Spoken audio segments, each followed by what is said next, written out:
terhadap integrasi bangsa dan jati diri Indonesia yang majemuki. Kegamangan pemerintah pusat dan daerah dalam menangani kasus-kasus yang bernuansa pelanggaran HAM, angka korupsi yang tinggi di kalangan penyelenggara negara dan partai politik, dan kesenjangan otonomi yang semakin melebar dapat dikategorikan ancaman yang potensial bagi masa depan demokrasi Indonesia.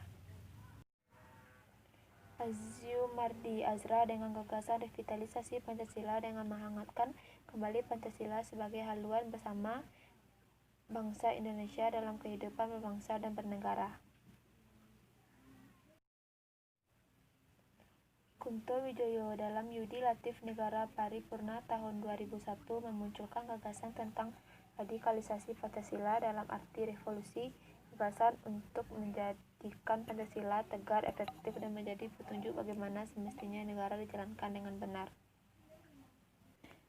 Radikalisasi Pancasila ala Kunto Wijoyo secara operasional menawarkan 5 langkah yang harus dilakukan oleh bangsa Indonesia terhadap Pancasila, yaitu mengembalikan Pancasila sebagai ideologi negara, mengembangkan Pancasila sebagai ideologi, menjadi Pancasila sebagai ilmu, mengusahakan Pancasila mempunyai konsistensi dengan produk perundangan, koherensi antar sila, dan korespondensi dengan realitas sosial. Pancasila yang semula hanya melayani kepentingan vertikal negara menjadi Pancasila yang melayani kepentingan horizontal dan menjadikan Pancasila sebagai kritik kebijakan negara.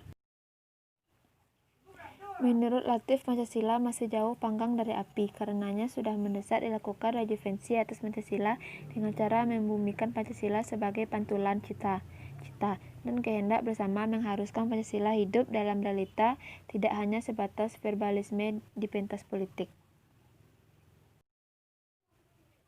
Menjadikan Pancasila sebagai etika politik dalam tata kelola negara menurut budayawan Abdul Hadi adalah dengan menjadikan kekuasaan negara sesuai dengan 1. Asas legalitas atau hukum yang berlaku di NKRI yang berdasarkan Pancasila.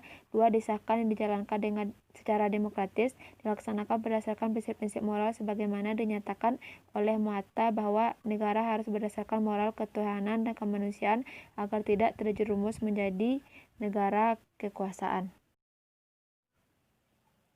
Revitalisasi Pancasila menjadi mutlak dilakukan demi pengalaman masa lalu.